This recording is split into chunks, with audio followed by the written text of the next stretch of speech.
Cerita menarik tentang Islam yang legendaris. Hari ini saya akan menceritakan kisah tentang seorang anak yang kehilangan arah dan memilih jalan yang salah. Namun sebelumnya, saya sarankan untuk menuliskan sholawat untuk Nabi Muhammad, agar kelak sholawat ini bisa menjadi saksi untuk mendapat syafaat di akhirat. Like dan subscribe ke channel ini, sangat membantu menyebar dakwah Islam, dan semoga menjadi amal jariah. Syafiq, seorang pria sederhana yang dikenal sebagai tukang reparasi sepatu di desa kecil itu, selalu memulai harinya dengan doa di masjid, memohon kepada Allah agar keluarganya selalu dalam lindungannya, kemudian kembali ke rumah dengan semangat untuk mengajari putrinya, Julita, membaca Al-Quran.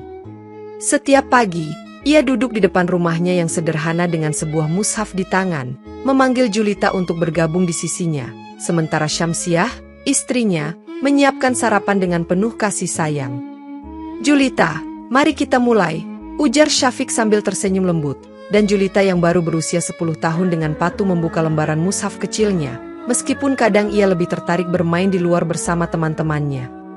Sore hari, setelah menyelesaikan pekerjaannya di bengkel kecil yang terbuat dari kayu tua, Syafiq mengantarkan Julita ke pesantren kecil Kiai Wildan, berharap ilmu agama yang diajarkan di sana akan menjadi bekal hidup yang berharga bagi putrinya. "Kiai Wildan, saya titip Julita agar ia tidak hanya memahami ayat-ayat Allah, tetapi juga menerapkannya dalam hidup," pinta Syafiq suatu sore, dan sang kiai tersenyum bijak sembari meyakinkan bahwa setiap anak adalah amanah yang harus dijaga dengan cinta dan doa. Meski hidup dalam keterbatasan, Syafiq dan Syamsiah selalu merasa cukup karena iman mereka yang kokoh, dan mereka yakin bahwa kesolehan adalah harta terbaik yang bisa diwariskan kepada putrinya. Malam hari, ketika bulan menyinari atap rumah mereka, Syafiq sering merenung di teras sambil memikirkan masa depan Julita, mengingatkan dirinya bahwa tugas seorang ayah adalah menuntun anaknya menuju jalan yang diridhai Allah. "Ayah hanya ingin kamu menjadi wanita yang mulia, Julita," ucap Syafiq dengan suara lembut saat putrinya mendekat, membawa rasa haru di hati Syamsiah yang menyaksikan percakapan itu dari dapur. Dengan penuh kesabaran, Syamsiah sering membantu Syafiq mendampingi Julita mengerjakan tugas sekolah dan menghafal surah-surah pendek, meskipun ia sendiri lelah setelah seharian mengurus rumah. Kehidupan sederhana mereka berjalan harmonis, hingga Syafiq dan Syamsiah tak menyadari bahwa perubahan besar perlahan akan menguji keluarga kecil ini. Julita tumbuh menjadi gadis cantik dengan senyuman yang menawan, tetapi perubahan perilakunya mulai terlihat ketika ia berteman dengan sekelompok remaja yang sering berkumpul di ujung desa, membawa pengaruh yang mulai menggeser nilai-nilai yang ditanamkan keluarganya. "Bu, teman-teman Julita semua punya ponsel, kenapa Julita tidak?" tanya Julita suatu malam dengan nada memelas. Tetapi permintaan itu ditolak oleh Syafiq yang tegas, karena ia khawatir teknologi akan merusak konsentrasi putrinya pada ilmu agama. "Julita, lebih baik kita gunakan waktu untuk belajar dan beribadah daripada menghabiskannya dengan sesuatu yang belum tentu bermanfaat," kata Syafiq, namun perkataan itu hanya membuat Julita cemberut dan pergi ke kamarnya. Syamsiah, yang selalu tak tega melihat anak semata wayangnya kecewa, mulai berpikir untuk memenuhi permintaan Julita secara diam-diam, meskipun ia tahu itu akan menimbulkan ketegangan dengan suaminya. Suatu sore, Syamsiah memberikan ponsel yang ia beli secara sembunyi-sembunyi kepada Julita, berharap benda itu akan membuat putrinya bahagia tanpa mengetahui bahwa keputusan itu akan menjadi awal dari masalah besar. "Ibu baik sekali, terima kasih," ujar Julita dengan mata berbinar, memeluk ibunya, tetapi ia tidak menyadari bahwa pemberian itu akan membawa dirinya pada perubahan yang tidak diinginkan. Syafiq, yang tidak mengetahui tindakan istrinya, merasa lega bahwa Julita mulai bersikap lebih ceria, tanpa curiga bahwa perubahan itu disebabkan oleh sesuatu yang ia tolak sebelumnya. Malam itu, Syamsiah tidur dengan perasaan bercampur antara bahagia karena melihat anaknya tersenyum dan gelisah karena telah melanggar keinginan suaminya. Waktu terus berjalan, dan Julita semakin sering terlihat tenggelam dengan ponselnya, menghabiskan waktu berjam-jam untuk hal-hal yang tidak pernah diajarkan oleh ayahnya. Tanpa disadari, kesenangan Julita pada dunia maya mulai menjauhkan dirinya dari kesederhanaan dan nilai-nilai yang telah diajarkan oleh Syafiq dan Kiai Wildan. Hari-hari Julita kini lebih banyak dihabiskan dengan mendengarkan musik dari ponselnya, bermain media sosial, dan berbincang dengan teman-temannya, hingga ia melupakan tanggung jawabnya di rumah dan bahkan mulai lalai dalam ibadah. "Julita, tolong bantu ibu mencuci piring," pinta Syamsiah suatu sore, tetapi Julita hanya menjawab dengan acuh. "Nanti saja Bu, aku lagi sibuk," sembari menatap layar ponselnya. Ketika Syafiq mulai menyadari perubahan perilaku Julita, ia mencoba berbicara baik-baik dengan putrinya, tetapi nasihatnya justru dianggap angin lalu oleh Julita, yang merasa ayahnya tidak mengerti dunianya. "Syamsiah, ini tidak bisa dibiarkan. Aku lihat Julita mulai melupakan akhlak yang kita ajarkan," kata Syafiq dengan nada serius. Tetapi Syamsiah hanya terdiam, merasa bersalah karena tindakannya. Ketegangan antara Syafiq dan Syamsiah semakin memuncak ketika Syafiq menuduh istrinya terlalu memanjakan Julita, sedangkan Syamsiah merasa suaminya terlalu keras terhadap anak mereka. Malam itu, rumah kecil mereka dipenuhi dengan keheningan yang tegang, sementara Julita tetap sibuk dengan ponselnya tanpa menyadari bahwa perilakunya telah memicu konflik antara kedua orang tuanya. Syamsiah mencoba berbicara dengan Julita untuk mengurangi penggunaan ponsel, tetapi Julita malah menjawab dengan nada tinggi, "Ibu yang memberi ponsel ini, kenapa sekarang malah melarang?" Syafiq, yang mendengar percakapan itu, merasa hatinya terluka dan mulai kehilangan kesabarannya, tetapi ia mencoba menahan diri agar tidak memperburuk suasana. Kiai Wildan, yang menyadari perubahan Julita, mengundang keluarga kecil itu untuk berdiskusi di pesantren, tetapi Julita menolak dengan alasan sibuk, yang semakin membuat Syafiq merasa khawatir dan kecewa. Dalam hati, Syafiq mulai memohon kepada Allah agar memberikan petunjuk dan jalan keluar bagi keluarganya, karena ia merasa semakin sulit mengendalikan situasi ini. Suatu hari, Syafiq mendapati Julita mengenakan riasan wajah yang mencolok dan pakaian yang tidak mencerminkan kesederhanaan yang biasa ia ajarkan, sementara putrinya asyik memamerkan dirinya di media sosial.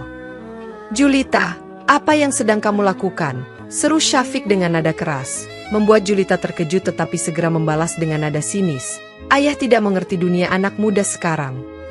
Syafiq, yang sudah tidak dapat menahan amarahnya, memukul meja dengan keras, membuat Syamsiah berlari keluar dari dapur dengan wajah panik, sementara Julita tetap berdiri dengan ekspresi memberontak. "Apa yang kau lakukan ini akan membawa kehancuran, bukan hanya untuk dirimu, tapi untuk keluarga kita," ujar Syafiq dengan suara gemetar antara marah dan sedih, tetapi Julita hanya memutar matanya. "Ayah terlalu kolot, semua orang di luar sana melakukan hal yang sama, kenapa ayah hanya mempermasalahkan aku?" balas Julita dengan nada tinggi, membuat Syafiq semakin terluka. Syamsiah mencoba menenangkan Syafiq, tetapi ia sendiri merasa bingung dan bersalah, tidak tahu bagaimana mengatasi sikap putrinya yang semakin jauh dari ajaran agama. Malam itu, Syafiq menghabiskan waktu di masjid, memohon ampunan dan petunjuk dari Allah, karena ia merasa gagal menjalankan tanggung jawabnya sebagai kepala keluarga. "Ya Allah, tunjukkan jalan yang benar untuk keluargaku. Jangan biarkan kami terjerumus dalam kesesatan," doa Syafiq dengan air mata mengalir. Sementara di rumah, Syamsiah memandangi ponsel Julita dengan perasaan berat. Saat Syafiq memutuskan untuk pergi ke kota selama beberapa minggu demi mencari penghasilan tambahan, ia tidak menyadari bahwa kepergiannya memberikan Julita ruang untuk semakin menjauh dari nilai-nilai keluarga yang telah ia tanamkan. Dengan alasan tugas kampus, Julita mulai sering pergi bersama teman-temannya hingga larut malam, sementara Syamsiah hanya bisa menatap dengan cemas tetapi tidak berani menegur karena takut memancing kemarahan putrinya.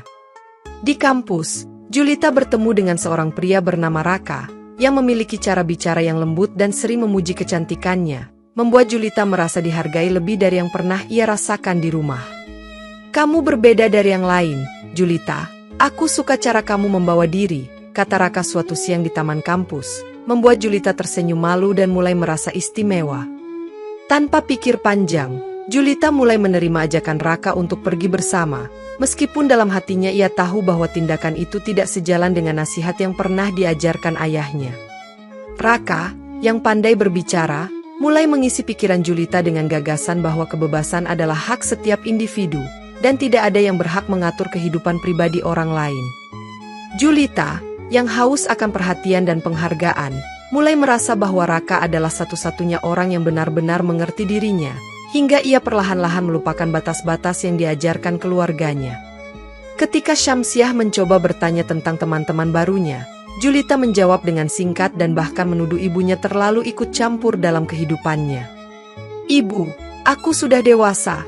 Aku tahu apa yang aku lakukan, jawab Julita suatu malam ketika Syamsiah menanyakan kemana ia pergi hingga larut malam. Perubahan perilaku Julita semakin terlihat, tetapi Syamsiah merasa tak berdaya tanpa dukungan Syafiq, sementara Julita semakin merasa bahwa dirinya bebas dari kontrol keluarga. Syamsiah mulai mencurigai bahwa Julita memiliki hubungan khusus dengan seseorang setelah ia sering melihat putrinya tersenyum sendiri sambil menatap layar ponselnya, tetapi ia ragu untuk bertanya lebih jauh. Suatu hari, ketika Julita menerima panggilan telepon dengan nada mesra, Syamsiah mendengar sebagian percakapan itu dan menyadari bahwa putrinya telah memiliki kekasih yang ia sembunyikan. Dengan penuh hati-hati, Syamsiah mencoba berbicara dengan Julita. "Nak, Ibu hanya ingin tahu siapa orang yang sering kamu ajak bicara akhir-akhir ini. Jangan sampai dia membawa kamu ke jalan yang salah." Julita, yang merasa terganggu dengan pertanyaan itu, segera membalas dengan nada tinggi, "Ibu tidak perlu ikut campur. Aku tahu apa yang aku lakukan." Perkataan Julita melukai hati Syamsiah, tetapi ia mencoba menjelaskan bahwa setiap hubungan harus berdasarkan nilai-nilai agama dan keluarga, tetapi Julita malah mengusirnya keluar dari kamarnya. "Keluarlah, Bu. Ini hidupku, bukan urusan ibu atau ayah," teriak Julita, membuat Syamsiah menangis karena merasa kehilangan kendali atas putrinya yang dulu begitu patuh. Dalam doanya malam itu, Syamsiah memohon kepada Allah agar memberikan petunjuk kepada Julita dan memberikan kekuatan untuk menghadapi ujian ini. Sementara itu, Julita merasa semakin yakin bahwa keputusannya untuk menjalin hubungan dengan Raka adalah bentuk pembebasan diri dari aturan yang ia anggap mengekang. Hubungan mereka semakin dekat, dan Raka mulai menggiring Julita ke arah gaya hidup yang semakin jauh dari nilai-nilai yang diajarkan oleh keluarganya. Syamsiah merasa harus segera berbicara dengan Syafiq tentang apa yang terjadi, tetapi ia ragu karena takut menambah beban suaminya yang sedang bekerja keras di kota. Ketika Syafiq pulang lebih awal dari kota tanpa memberitahu sebelumnya, ia merasa ada sesuatu yang aneh ketika melihat Julita berbicara di video call sambil membuka aurat yang tidak pantas. "Julita, dengan siapa kamu bicara?" tanya Syafiq dengan nada tegas, tetapi Julita malah mematikan teleponnya dengan kesal dan menjawab, "Tidak ada ayah, ini urusanku." Syafiq, yang merasa terhina dengan sikap putrinya, tidak bisa menahan emosinya dan menampar Julita di pipi, sebuah tindakan yang membuat suasana di rumah semakin panas. "Apa kamu tidak malu dengan apa yang kamu lakukan? Ini bukan cara keluarga kita," ujar Syafiq dengan nada tinggi, sementara Julita hanya menangis dan berlari ke kamarnya. Syamsiah mencoba menenangkan Syafiq, tetapi ia sendiri merasa bahwa tindakan suaminya akan semakin menjauhkan Julita dari mereka. "Aku tidak bisa diam saja melihat anak kita seperti ini, Syamsiah. Dia sudah melupakan semua yang kita ajarkan," kata Syafiq dengan suara berat, sementara Syamsiah hanya mengangguk dengan mata penuh air mata. Di dalam kamarnya, Julita menangis dan membalas tindakan ayahnya dengan perasaan dendam, merasa bahwa ia tidak pernah dipahami dan selalu dikekang. Dalam pikirannya, Julita semakin merasa bahwa Raka adalah satu-satunya orang yang peduli padanya, dan ia memutuskan untuk semakin dekat dengan pria itu, meskipun ia tahu itu akan menyakiti keluarganya. Malam itu, Syafiq duduk di depan rumah dengan wajah penuh kesedihan, memohon kepada Allah agar memberikan jalan keluar untuk keluarganya yang mulai terpecah. Konflik dalam keluarga itu semakin mempertegas jurang yang memisahkan Julita dari orang tuanya, sementara Raka terus memanfaatkan situasi untuk keuntungannya sendiri. Julita mulai merasakan tekanan dari Raka, yang mulai meminta uang dan barang-barang berharga darinya dengan alasan bahwa itu adalah bukti cinta dan kesetiaannya. "Kamu sayang aku kan? Kalau begitu, buktikan. Aku butuh uang untuk sesuatu yang penting," kata Raka dengan nada meyakinkan, membuat Julita merasa bahwa menolak permintaan itu akan membuatnya kehilangan pria itu. Dalam keadaan bingung dan terdesak, Julita mencuri perhiasan ibunya yang disimpan di lemari, serta mengambil semua uang yang ada di rumah tanpa sepengetahuan kedua orang tuanya. Ketika Syamsiah menyadari bahwa barang-barang berharga itu hilang, ia mencoba menanyakan kepada Julita, tetapi putrinya dengan dingin berbohong, "Aku tidak tahu apa-apa, Bu." Perasaan curiga mulai menggerogoti hati Syamsiah, tetapi ia tidak berani langsung menuduh putrinya, karena ia takut tuduhan itu akan semakin menjauhkan Julita darinya. Di sisi lain, Julita merasa bersalah tetapi tidak memiliki keberanian untuk mengakui perbuatannya, karena ia takut kehilangan kepercayaan Raka yang terus memanfaatkan kelemahannya. Sementara itu, Raka mulai mengancam Julita dengan menyebarkan foto-foto pribadinya jika ia tidak memenuhi permintaan berikutnya, membuat Julita semakin terjebak dalam lingkaran kesalahan yang ia buat sendiri. "Aku tidak punya apa-apa lagi," ujar Julita suatu malam dengan suara gemetar. Tetapi Raka hanya menertawakannya, membuat Julita merasa bahwa dirinya telah kehilangan kendali atas hidupnya. Syamsiah akhirnya memutuskan untuk berbicara dengan Syafiq tentang hilangnya barang-barang itu, berharap suaminya bisa membantu mencari solusi untuk masalah yang semakin rumit ini. Syafiq, yang mulai mencurigai ada sesuatu yang salah, bersiap untuk menghadapi kenyataan yang pahit, sementara Julita semakin terperangkap dalam situasi yang mengancam kehancuran dirinya. Di suatu malam yang sunyi, saat seluruh penghuni rumah terlelap, Julita melangkah pelan-pelan keluar kamar, membawa tas besar berisi barang-barang berharga milik keluarganya, berharap langkah itu akan membawanya ke kehidupan yang lebih bebas bersama Raka.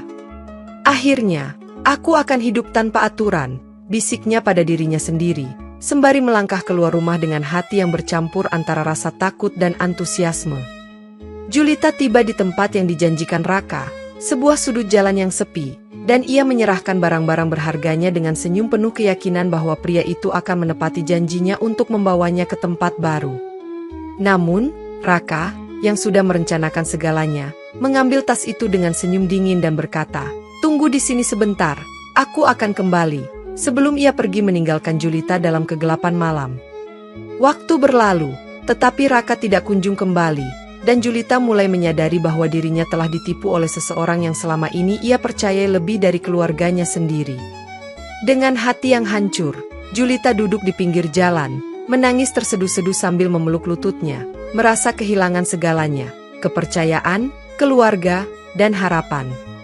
"Bagaimana aku bisa pulang? Apa yang harus aku katakan?" pikirnya dalam kekalutan, tetapi ia tahu bahwa tinggal di tempat itu semalaman hanya akan menambah masalah. Dalam tangisnya, Julita mulai mengingat nasihat-nasihat ayahnya yang dulu ia abaikan, dan untuk pertama kalinya, ia merasa menyesal karena telah mengkhianati keluarganya. Udara malam yang dingin membuat tubuhnya menggigil, tetapi rasa dingin itu tidak sebanding dengan kehampaan yang ia rasakan di hatinya. Julita akhirnya memutuskan untuk meninggalkan tempat itu, tetapi langkahnya penuh keraguan, karena ia takut menghadapi apa yang menantinya di rumah. Saat berjalan tanpa arah, Julita bertemu dengan seorang pria tua yang tengah beristirahat di tepi jalan, dan pria itu segera menyadari bahwa gadis di depannya sedang berada dalam kesulitan besar. "Nak, mengapa kamu menangis di malam yang sunyi seperti ini?" tanya pria tua itu dengan suara lembut, membuat Julita terkejut tetapi akhirnya membuka diri untuk menceritakan sebagian masalahnya. Dengan nada bijak, pria itu berkata, "Keluarga adalah tempatmu kembali. Sebesar apapun kesalahan yang kau buat, pulanglah sebelum terlambat." Perkataan itu menusuk hati Julita, tetapi ia merasa malu untuk kembali ke rumah setelah apa yang ia lakukan kepada keluarganya. Meskipun dalam hati kecilnya ia tahu bahwa pulang adalah satu-satunya pilihan yang ia miliki. Pria tua itu menawarkan untuk mengantarkannya ke desa, tetapi Julita menolak, karena ia merasa bahwa perjalanan pulang harus ia lakukan sendiri sebagai bentuk pertanggungjawaban. Dalam perjalanan, Julita terus memikirkan bagaimana ia akan menghadapi ibunya yang mungkin akan menangis, atau ayahnya yang mungkin akan marah besar ketika tahu apa yang telah terjadi. "Tuhan, jika Engkau masih menerima aku, tolong tunjukkan jalan untuk memperbaiki semua ini," bisik Julita dalam hati, meskipun rasa takut masih menguasainya. Malam yang gelap terasa semakin panjang, tetapi langkah Julita terasa semakin berat saat mendekati rumah kecilnya yang kini terlihat begitu asing. Julita sampai di depan pintu rumah ketika malam masih gelap, berharap bahwa kehadirannya tidak akan terdeteksi oleh siapapun hingga pagi tiba. Pagi harinya, Syamsiah mendapati lemari tempat ia menyimpan perhiasan dan uang mereka telah kosong, dan meskipun ia merasa curiga, hatinya tidak siap menerima kemungkinan bahwa Julita adalah pelakunya. Ketika ia mencoba bertanya dengan lembut kepada Julita, putrinya hanya menjawab dengan wajah dingin, "Aku tidak tahu, Bu," membuat hati Syamsiah semakin perih karena merasa kehilangan kepercayaan.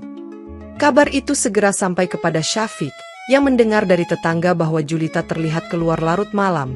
Ia bergegas pulang dengan wajah penuh amarah dan kekhawatiran. Ketika Syafiq mencoba menegur Julita, ia mendengar pengakuan yang setengah hati dari putrinya, dan kemarahannya memuncak hingga tubuhnya terasa lemah. Kamu tidak hanya melukai kami, tetapi juga menghancurkan keluarga ini, ujar Syafiq dengan suara berat sebelum ia terjatuh karena serangan jantung yang tiba-tiba. Syamsiah berteriak histeris melihat suaminya tergeletak di lantai, tetapi segala upayanya untuk menyelamatkan nyawa Syafiq sia-sia. Malam itu ia berpulang ke rahmatullah. Julita, yang menyaksikan kejadian itu, tidak mampu berkata-kata, hanya menangis dalam keheningan sambil merasakan beban rasa bersalah yang menghancurkan dirinya. Kepergian Syafiq menjadi pukulan berat bagi Syamsiah, yang pingsan karena stres dan kesedihan, membuat Julita semakin merasa bahwa dirinya adalah sumber dari semua penderitaan ini. Dalam kepedihannya, Julita mulai menyalahkan dirinya sendiri, tetapi rasa bersalah itu tidak cukup untuk menghentikannya dari terus menjalani hidup dengan cara yang ia pilih. Rumah kecil yang dulu penuh dengan doa dan cinta kini berubah menjadi tempat yang dipenuhi kesedihan, sementara Syamsiah hanya bisa berdoa agar Allah memberikan jalan terbaik untuk putrinya. Setelah menyadari bahwa ada banyak hal yang tidak ia ketahui tentang kehidupan Julita, Syamsiah memutuskan untuk memasang kamera pengawas di beberapa sudut rumah sebagai upaya terakhir untuk memahami apa yang sebenarnya terjadi. Beberapa hari kemudian, Syamsiah menyaksikan rekaman yang menunjukkan bahwa Julita sering pulang larut malam, terkadang ditemani pria yang berbeda-beda, sebuah kenyataan yang menghancurkan hatinya. Ya Allah, apa yang telah terjadi dengan anakku? Liris Syamsiah sambil menangis, merasa bahwa ia telah gagal menjaga amanah yang diberikan Allah kepadanya. Dengan keberanian yang tersisa, Syamsiah mencoba menghadapi Julita, menunjukkan bukti-bukti dari rekaman itu, berharap bahwa konfrontasi ini akan menyadarkan putrinya. Julita, lihatlah apa yang kamu lakukan. Apa kamu tidak memikirkan kehormatan keluarga ini? Ujar Syamsiah dengan nada penuh kesedihan, tetapi Julita hanya menjawab dengan dingin. Bu, aku sudah dewasa. Aku tidak butuh pengawasan seperti ini. Kalau ibu terus ikut campur, aku akan pergi dari rumah ini, ancam Julita, membuat Syamsiah terdiam dengan hati yang hancur. Syamsiah mencoba menjelaskan bahwa tindakannya hanya karena cinta seorang ibu yang ingin melindungi anaknya, tetapi Julita tidak mau mendengarkan. Malam itu, Julita mengemas beberapa barangnya untuk pergi dari rumah, meninggalkan ibunya yang hanya bisa menangis dan berdoa agar Allah segera menyentuh hati anaknya. Ya Allah, aku serahkan segalanya kepadamu. Jika jalan ini adalah takdir yang harus aku terima, berikan aku kekuatan untuk tetap sabar. Doa Syamsiah dengan air mata yang tak berhenti mengalir. Dengan kepergian Julita, rumah itu semakin sepi, tetapi Syamsiah tidak pernah berhenti berharap bahwa suatu hari putrinya akan kembali, membawa penyesalan dan harapan baru. Setelah beberapa bulan menjalani gaya hidup hedonis yang dipenuhi pesta dan belanja, Julita mulai terjebak dalam jerat utang yang semakin menumpuk, membuat dirinya merasa terdesak untuk mencari bantuan. Ia pulang ke rumah ibunya, bukan untuk meminta maaf, namun mencari-cari sesuatu yang berharga yang bisa dijual. Namun yang ia temukan hanyalah sisa-sisa yang tak terlalu berharga. Dalam keputusasaan, ia menghubungi Raka, pria yang pernah ia percayai meski telah mengkhianatinya, berharap pria itu bisa memberinya solusi untuk keluar dari masalah yang semakin berat. Raka, yang awalnya berpura-pura peduli, malah memanfaatkan situasi tersebut untuk kembali mengeksploitasi kelemahan Julita dengan meminta uang tambahan dan mengancam akan menyebarkan foto-foto pribadinya. Kalau kamu tidak ingin keluargamu semakin malu, berikan apa yang aku minta, kata Raka dengan nada dingin, membuat Julita merasa semakin tidak berdaya dalam menghadapi pria itu. Ketika Julita menolak karena tidak memiliki uang, Raka benar-benar menyebarkan foto-foto itu. Dan dengan cepat kehormatan keluarga Julita menjadi bahan ejekan dan gunjingan di seluruh desa. Para tetangga yang dulu menghormati keluarga Syafiq kini mulai memandang rendah Syamsiah, sementara desas-desus tentang perilaku Julita menyebar seperti api yang membakar nama baik mereka. Anaknya tidak tahu malu, ibunya juga pasti tidak mendidik dengan benar. Bisik-bisik itu terdengar di mana-mana, membuat Syamsiah merasa semakin terpuruk dalam rasa malu. Julita, yang menyadari bahwa semuanya telah terungkap, merasa tidak punya tempat untuk berlindung, tetapi ia tetap tidak berani kembali ke rumah untuk meminta maaf kepada ibunya. Kehormatan keluarga yang dulu dijaga dengan doa dan perjuangan oleh Syafiq kini telah hancur, membuat nama keluarga mereka menjadi bahan olokan di pasar dan tempat-tempat umum. Dalam keputusasaan, Julita menyadari bahwa semua yang ia lakukan selama ini tidak hanya menghancurkan dirinya sendiri tetapi juga keluarganya. namun ia tetap memilih untuk melarikan diri dari kenyataan. Setelah berita tentang foto-foto Julita menyebar luas, Syamsiah tidak lagi keluar rumah karena merasa malu dan tidak tahan menghadapi tatapan penuh hinaan dari tetangga-tetangganya. Dengan tubuh yang semakin lemah, ia mencoba bertahan dalam doa, berharap Allah memberikan petunjuk kepada anaknya, tetapi tekanan sosial yang begitu besar mulai memengaruhi kesehatannya. "Ya Allah, kuatkan aku dalam menghadapi cobaan ini," lirik Syamsiah di tengah tangisnya, meski tubuhnya yang lemah semakin tidak mampu menahan beban yang ia pikul. Di sisi lain, Julita menghadapi kemalangan di tempat kerjanya, di mana ia kehilangan pekerjaannya setelah bosnya mengetahui reputasinya yang telah rusak karena berita yang menyebar di desa. "Kami tidak bisa memiliki karyawan dengan reputasi seperti ini," kata bosnya tanpa belas kasihan, membuat Julita kehilangan satu-satunya sumber penghidupan yang tersisa.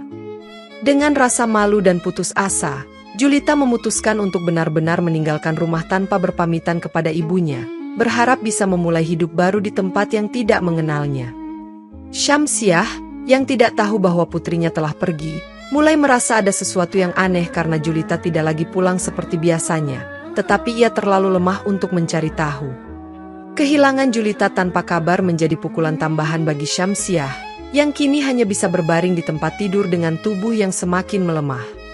Para tetangga yang menyadari kondisi Syamsiah mulai bergosip lebih banyak, tetapi tidak ada yang benar-benar datang untuk memberikan bantuan karena mereka merasa tidak ingin terlibat.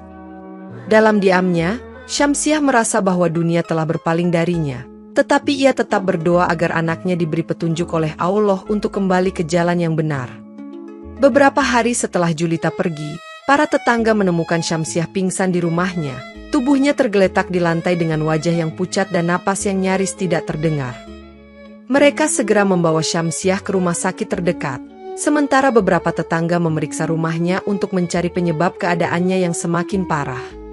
Ketika mereka memeriksa rumah, mereka menyadari bahwa hampir semua barang berharga telah hilang, dan spekulasi mulai muncul bahwa Julita adalah pelakunya. "Ini pasti ulah anaknya. Lihat saja, dia sudah pergi dan meninggalkan ibunya seperti ini," ujar salah satu tetangga, membuat suasana di desa semakin dipenuhi oleh gosip. Di rumah sakit, Syamsiah akhirnya terbangun dengan air mata yang mengalir deras, menyadari bahwa Julita telah benar-benar pergi dan meninggalkannya dalam kehancuran. Dengan suara yang lemah, ia hanya mampu berkata, "Ya Allah, kembalikan anakku. Aku hanya ingin melihatnya sekali lagi sebelum aku tiada." Para tetangga yang mendengar kata-kata itu merasa iba, tetapi mereka juga merasa bahwa Julita adalah sumber dari semua penderitaan yang menimpa keluarga tersebut. Rumah kecil yang dulu penuh dengan doa kini kosong, meninggalkan hanya kenangan akan perjuangan Syafiq dan Syamsiah untuk menjaga kehormatan keluarga mereka. Julita, yang kini jauh dari desa, tidak menyadari bahwa kepergiannya telah meninggalkan luka yang lebih dalam daripada yang pernah ia bayangkan. Dalam kesendiriannya di rumah sakit, Syamsiah hanya bisa memandang langit-langit dengan penuh penyesalan, berharap bahwa anaknya akan kembali sebelum semuanya terlambat. Di desa, warga gempar dengan penemuan seekor ular raksasa di ladang, seekor makhluk yang tampak menyeramkan dengan perut besar yang menonjol, seolah baru saja menelan sesuatu yang besar.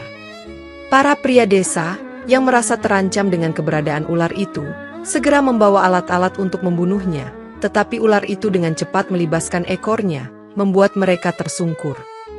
"Jangan dekati makhluk itu, ini pertanda buruk," teriak seorang wanita tua. Tetapi para pria tidak mendengarkan dan tetap mencoba mendekati ular tersebut. Dengan gerakan yang anggun tetapi mematikan, ular itu melilitkan tubuhnya pada salah satu pohon besar, membuat pohon itu tumbang seolah memperingatkan mereka untuk tidak mendekatinya. Kabar tentang ular raksasa itu sampai ke telinga Kiai Wildan, yang segera bergegas ke lokasi dengan wajah penuh kekhawatiran dan doa di bibirnya. "Berhenti, jangan lakukan apapun kepada makhluk ini. Dia tidak datang tanpa alasan," ujar Kiai Wildan dengan suara tegas, membuat warga terdiam. Ular itu memandang Kiai Wildan dengan mata yang tajam, tetapi tidak menyerang, seolah mengerti bahwa ia berada di hadapan seseorang yang memiliki ketenangan dan kekuatan batin. Kiai Wildan mulai melantunkan ayat-ayat suci Al-Quran dengan nada penuh ketundukan, sementara warga desa yang menyaksikan kejadian itu mulai merasakan ketakutan yang bercampur dengan rasa kagum. "Makhluk ini adalah peringatan bagi kita semua. Jangan biarkan amarah dan ketidakpedulian menguasai hati kita, ujar Kiai Wildan setelah selesai membaca doa, sambil memandangi ular itu yang perlahan menjauh ke dalam hutan.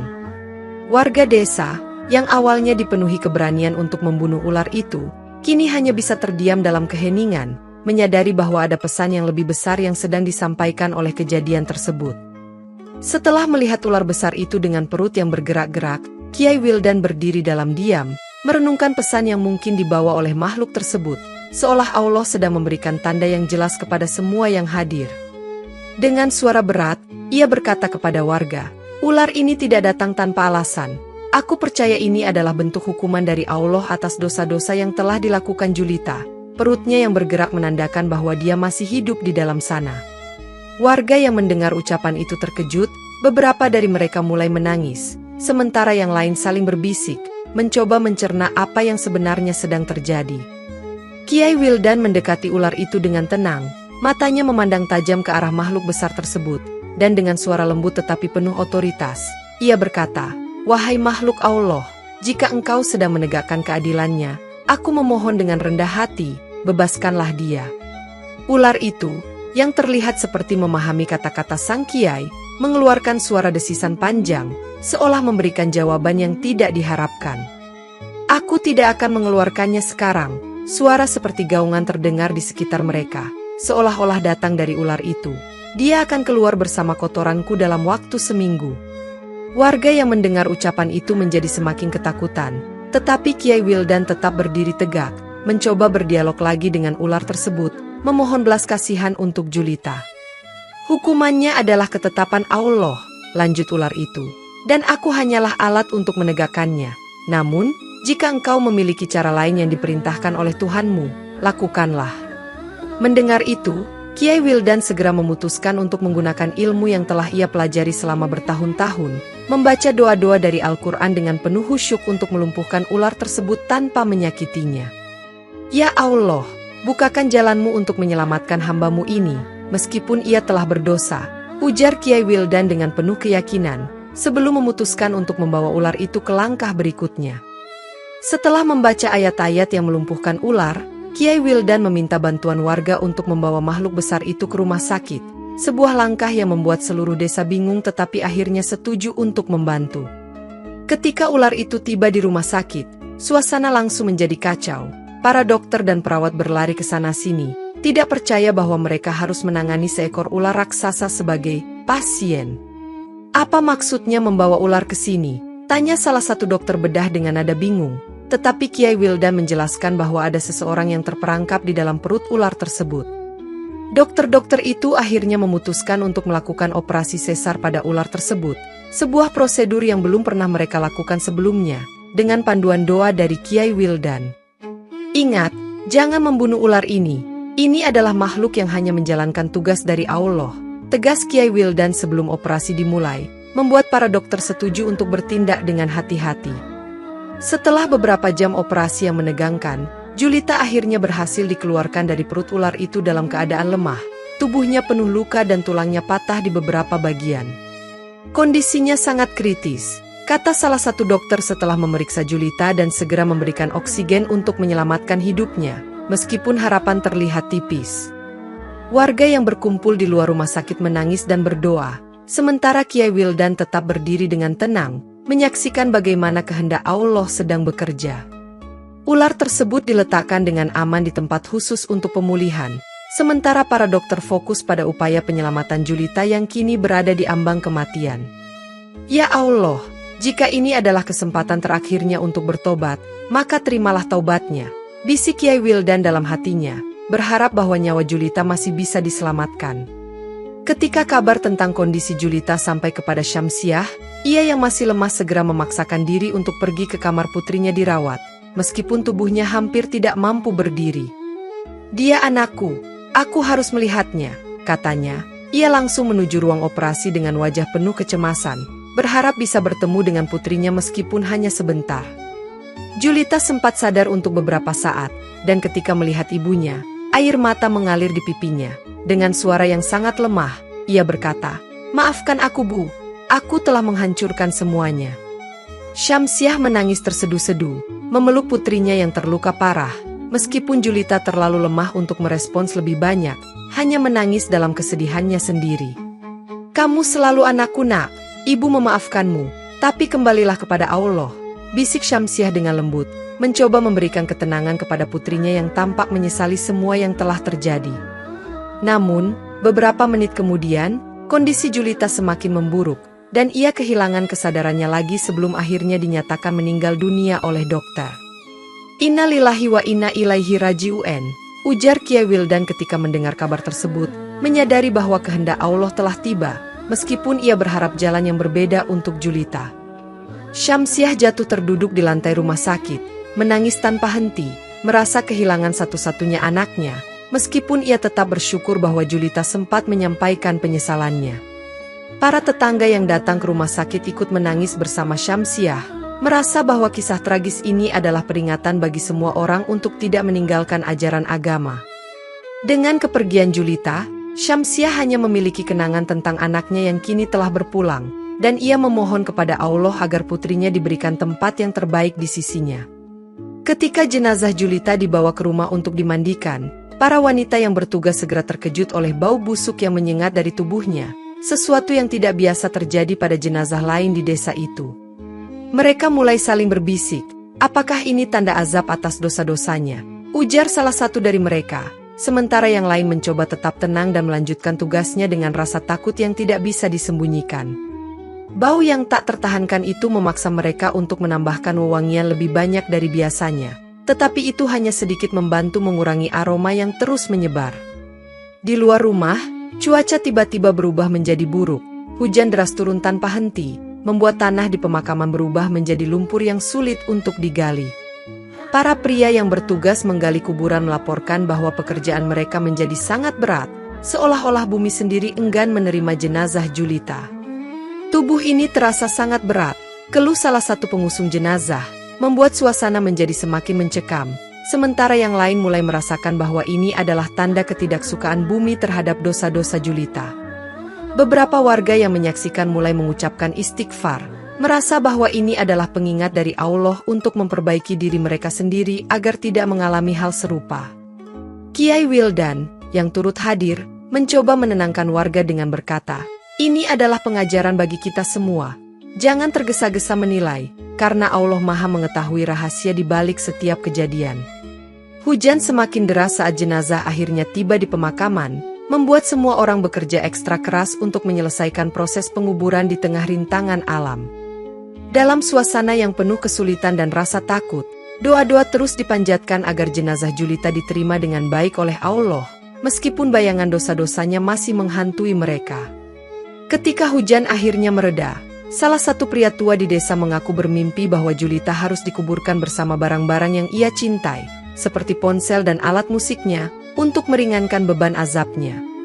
Warga, meskipun ragu, memutuskan untuk mengikuti petunjuk itu, berharap bahwa tindakan tersebut dapat memberikan sedikit kedamaian untuk Julita di alam kubur. Dengan hati-hati, barang-barang tersebut dimasukkan ke dalam liang lahat bersama tubuh Julita, sementara beberapa orang mulai menangis karena merasa sedih dengan nasib tragis yang menimpa gadis itu. Kiai Wildan memimpin doa bersama setelah pemakaman selesai, membaca ayat-ayat Al-Quran dengan penuh kehusyukan, meminta Allah untuk mengurangi azab yang dirasakan Julita di alam kubur. Dalam khutbah singkatnya, ia menasihati warga bahwa doa, terutama dari seorang ibu, adalah salah satu cara yang paling ampuh untuk membantu seseorang yang telah meninggal. "Syamsiah, doamu bisa menjadi cahaya di kegelapan kuburnya. Jangan berhenti berdoa, meskipun hatimu masih penuh luka," kata Kiai Wildan kepada ibu Julita yang hadir dalam pemakaman itu meskipun kondisinya masih lemah. Mendengar nasihat itu, Syamsiah mulai berdoa dengan sungguh-sungguh, memohon ampunan Allah untuk anaknya, dengan hati yang dipenuhi rasa penyesalan dan harapan. Warga yang hadir pun ikut berdoa, meskipun banyak dari mereka masih merasa gentar dengan kejadian-kejadian aneh yang terjadi selama proses pemakaman. Perlahan, suasana di kuburan mulai berubah. Langit yang tadinya gelap mulai cerah, dan angin dingin yang menusuk perlahan menghilang, membuat semua orang merasa lega. Kiai Wildan meyakinkan warga bahwa doa-doa mereka telah didengar, dan mereka harus terus memohon ampunan untuk Julita agar beban azabnya benar-benar terangkat. Ketika suasana mulai kembali tenang, ular besar yang sebelumnya menghilang tiba-tiba muncul lagi di pemakaman, membuat semua orang berteriak panik dan menjauh dari lokasi. Dengan gerakan yang anggun tetapi penuh ancaman, ular itu melingkar di sekitar kuburan Julita, seolah memberikan peringatan kepada warga untuk tidak melupakan pesan yang telah ia bawa sebelumnya. Kiai Wildan berdiri di depan ular itu tanpa rasa takut, melafalkan ayat-ayat Al-Quran dengan penuh kehusyukan, berharap bahwa kehadiran ular itu adalah tanda dari Allah yang membawa pesan penting. Ular itu tampak tenang mendengar bacaan ayat-ayat tersebut, dan setelah beberapa saat, ia bergerak perlahan menjauh, meninggalkan semua orang dalam keadaan terdiam. Ini adalah pengingat dari Allah, bahwa dosa adalah beban berat yang harus kita lepaskan dengan taubat dan doa, kata Kiai Wildan setelah ular itu pergi, memberikan nasihat kepada warga yang hadir. Para tetangga mulai merasa bahwa suasana di pemakaman telah kembali normal, dan mereka percaya bahwa doa-doa yang dipanjatkan oleh Syamsiah adalah penyebabnya. Syamsiah yang masih lemah hanya bisa menangis dalam diam, merasa bahwa Allah telah mendengar doanya dan memberikan kesempatan bagi anaknya untuk mendapatkan kedamaian. Julita, ibu tidak akan berhenti mendoakanmu nak. Semoga Allah mengangkat azabmu dan memberikan tempat terbaik untukmu, bisiknya dengan air mata yang terus mengalir. Warga pulang dengan hati yang penuh perenungan, menyadari bahwa peristiwa itu adalah peringatan bagi mereka semua untuk selalu menjaga iman dan amal mereka. Kiai Wildan kembali ke pesantren dengan hati yang berat tetapi penuh harapan bahwa kejadian ini akan menjadi pelajaran yang tidak akan dilupakan oleh siapapun. Beberapa hari setelah pemakaman, polisi berhasil menangkap Raka, pria yang telah menipu Julita dan banyak gadis lainnya, setelah seorang korban melaporkan kasus pemerasan yang dialaminya. Di kantor polisi, Raka mengakui bahwa ia telah melakukan kejahatan serupa pada banyak gadis, termasuk menyebarkan foto-foto pribadi mereka untuk mendapatkan uang. Aku menyesal, ujar Raka dengan wajah tertunduk, tetapi kata-kata itu tidak menghapuskan fakta bahwa perbuatannya telah menghancurkan banyak nyawa, termasuk Julita.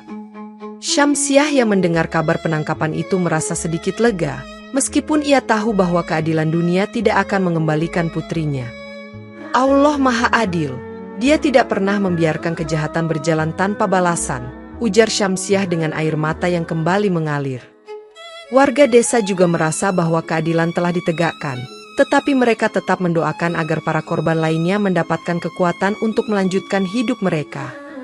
Raka akhirnya dijatuhi hukuman penjara yang panjang, dan kasusnya menjadi peringatan bagi banyak orang untuk lebih waspada terhadap kejahatan yang mengintai. Syamsiah, meskipun masih diliputi kesedihan, merasa bahwa keadilan ini adalah bagian dari cara Allah menunjukkan kasih sayangnya kepada orang-orang yang teraniaya. Dalam kesunyian rumahnya yang kini sepi, Syamsiah terus memanjatkan doa untuk Julita dan semua korban lainnya, berharap bahwa mereka semua mendapatkan kedamaian di dunia maupun akhirat. Hanya kepadamu aku berserah, ya Allah, ucapnya dengan penuh harap, merasa bahwa hidupnya masih memiliki tujuan meskipun penuh dengan kehilangan. Di suatu malam yang tenang, Syamsiah bermimpi melihat Julita datang kepadanya dengan mengenakan pakaian putih bersih, wajahnya penuh senyum dan matanya bercahaya. Bu, aku di sini untuk meminta maaf. Doa ibu telah menyelamatkanku dari siksa kubur, ujar Julita dalam mimpi itu, membuat Syamsiah menangis haru. Dalam mimpinya, Julita memeluk ibunya dengan penuh kasih sayang, seolah menghapus semua luka yang pernah ada di antara mereka, sebelum menghilang ke dalam cahaya terang. Ketika terbangun, Syamsiah menangis dengan perasaan lega, merasa bahwa Allah telah mengabulkan doanya untuk pengampunan anaknya. Terima kasih, ya Allah, Engkau telah memberikan aku tanda bahwa anakku telah Engkau ampuni, bisiknya dengan hati yang penuh syukur. Setelah mimpi itu, Syamsiah memutuskan untuk mengabdikan hidupnya untuk beribadah dan membantu anak-anak yatim piatu di desa, sambil mengobati rasa rindunya kepada satu-satunya putrinya itu.